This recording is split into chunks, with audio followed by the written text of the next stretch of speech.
ಧನುರ್ರಾಶಿ ವ್ಯವಹಾರದ ಚಾತುರ್ಯ ನಿಮ್ಮ ಲಾಭಕ್ಕೆ ಅದು ಕಾರಣವಾಗ್ತಕ್ಕಂಥದ್ದಾಗತ್ತೆ. ನಿಮ್ಮ ಶಿಸ್ತು ಕಾರ್ಯವೈಖರಿಯನ್ನು ಹಾಗೆ ಉಳಿಸ್ಕೊಳ್ಬೇಕು. ಯಾವುದೇ ಕಾರಣಕ್ಕೂ ಅದರಲ್ಲಿ ರಾಜಿ ಮಾಡಿಕೊಳ್ಬಾರ್ದು, ಬದಲಾವಣೆಗಳಾಗಬಾರ್ದು. ಆ ಶಿಸ್ತಿನಿಂದ ಗತ್ತಿನಿಂದ ಇದ್ದರೆ ನಿಮಗೆ ಅದು ಹೆಚ್ಚಿನ ಗೌರವವಾಗುತ್ತೆ. ಸಹೋದ್ಯೋಗಿಗಳಿಗೆ ಸಂತೋಷದ ವಾತಾವರಣ ಇರುತ್ತೆ. ಕುಟುಂಬದಲ್ಲಿ ಶಾಂತಿಯ ವಾತಾವರಣ ಇರುತ್ತೆ. ಅದನ್ನು ಹಾಗೆ ಉಳಿಸ್ಕೊಳ್ತಕ್ಕಂತಹ ಪ್ರಯತ್ನಗಳಾಗಲಿ. ನಿಮ್ಮ ಅದೃಷ್ಟ ನಿಮ್ಮ ಕೈ ಹಿಡಿತಕ್ಕಂತಹ ದಿವಸವಾಗುತ್ತೆ. ಹಾಗಾಗಿ ಅದೃಷ್ಟ ಈ ದಿವಸ ಚೆನ್ನಾಗಿದೆ ಅನ್ನುವಂಥದ್ದು ಗೊತ್ತಾಗಬೇಕು. ವೃತ್ತಿ ಜೀವನದಲ್ಲಿ ಉತ್ತಮವಾದಂತಹ ಅವಕಾಶಗಳು ಮತ್ತೆ ಮತ್ತೆ ನಿಮಗೆ ಸಿಗ್ತಕ್ಕಂಥದ್ದು. ಸುಬ್ರಹ್ಮಣ್ಯ ಸ್ವಾಮಿಯನ್ನು ವಿಶೇಷವಾಗಿ ಪ್ರಾರ್ಥನೆ ಮಾಡಿ. ಶುಭವಾಗಿ. ಮಕರ ರಾಶಿ ಯೋಜನೆಗಳನ್ನು ಬದಲಾಯಿಸಿ ಅನುಕೂಲ ಇದೆ. ಪೂರ್ವಭಾವಿಯಾಗಿ ಯಾವುದೋ ಒಂದು ಸಿದ್ಧತೆ ಅಥವಾ ಒಂದು ತೀರ್ಮಾನ ನಿರ್ಧಾರಗಳಾಗಿರುತ್ತೆ. ಆದರೆ ಆ ಯೋಜನೆಯನ್ನು ಬದಲಾವಣೆ ಮಾಡಿದರೆ ನಿಮಗೆ ಅನುಕೂಲ ಅಂತಕ್ಕಂಥದ್ದಿದೆ. ಹೊಸ ಕೆಲಸಕ್ಕೆ ಸರಿಯಾದಂತಹ ಸಮಯ ಅಲ್ಲ. ಹೊಸ ಕೆಲಸವನ್ನು ಆರಂಭ ಮಾಡುವಂಥದ್ದು ಬೇಡವೇ ಬೇಡ ಅಂತ ಹೇಳಬೇಕಾಗತ್ತೆ. ತಂದೆಯವರ ಬೇಸರಕ್ಕೂ ಕಾರಣರಾಗ್ತೀರಿ. ತಂದೆ ಮಕ್ಕಳ ಮಧ್ಯದಲ್ಲಿ ವೈಮನಸ್ಯ ಅಂತಕ್ಕಂಥದ್ದು ಅತಿರೇಕಕ್ಕೆ ಹೋಗುವಂತಹ ಒಂದು ಸ್ಥಿತಿಯಾಗಿರುತ್ತೆ. ಬೇರೆಯವರನ್ನ ವ್ಯಂಗ್ಯ ಹಾಸ್ಯ ಇತ್ಯಾದಿಗಳನ್ನು ಮಾಡುವಂಥದ್ದು ಖಂಡಿತವಾಗಿ ಬೇಡವೇ ಬೇಡ. ಅದು ನಿಮಗೆ ಅವಮಾನವಾಗುತ್ತೆ.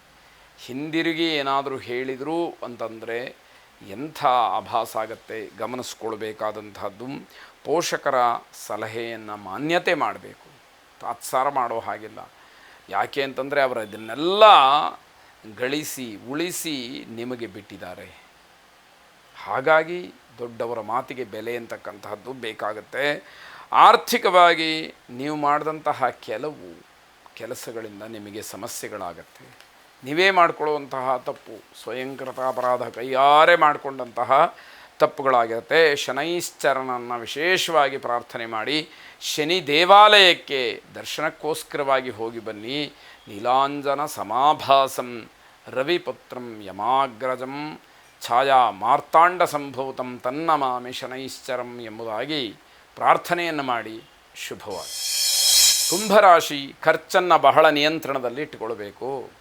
ಆ ಹತೋಟಿ ತಪ್ಪು ಯಥೇಚ್ಛವಾಗಿ ಮನಸೋ ಇಚ್ಛೆ ಖರ್ಚನ್ನು ಮಾಡ್ತಾ ಇದ್ದೀರಿ ಅಂತಾದರೆ ಅದು ನಿಮಗೆ ಬಹಳ ದೊಡ್ಡ ಹೊಡೆತ ಅಥವಾ ತೊಂದರೆಗೆ ಕಾರಣ ಅಂತ ಹೇಳಿ ಆಗುತ್ತೆ. ಪ್ರೇಮಿಗಳಿಗೆ ದೊಡ್ಡ ಪ್ರಮಾಣದಲ್ಲಿ ಸಮಸ್ಯೆಗಳಾಗುತ್ತೆ. ಹಾಗಾಗಿ ಯಾರು ಕುಂಭರಾಶಿಯ ಪ್ರೇಮಿಗಳಿದ್ದೀರಿ ಆದಷ್ಟು ಮನೆಯಲ್ಲಿ ನೆಮ್ಮದಿಯಾಗಿರತಕ್ಕಂತಹದ್ದು ಎಲ್ಲ ದೃಷ್ಟಿಯಿಂದ ಒಳ್ಳೆಯದಾಗಿರುತ್ತೆ. ಷೇರು ಹೂಡಿಕೆಗಳನ್ನು ಪ್ರಾರಂಭ ಮಾಡಬಹುದು. ಹಣ ಗಳಿಕೆ ಮಾಡೋದಕ್ಕಿಂತಲೂ ಹೆಚ್ಚಾಗಿ ಭವಿಷ್ಯದಲ್ಲಿ ಆ ಹಣ ನಿಮ್ಮನ್ನು ಕೈ ಹಿಡಿಯುತ್ತೆ, ಆಪದ್ಧನವಾಗಿ ನಿಮಗೆ ಸಿಕ್ಕತ್ತೆ ಅನ್ನುವಂಥದ್ದು ಮುಖ್ಯವಾಗುತ್ತೆ. ಪ್ರಮುಖ ಕೆಲಸಗಳಿಗೆ ಅಡೆತಡೆ ಆಗ್ತಕ್ಕಂತಹ ಸಾಧ್ಯತೆ.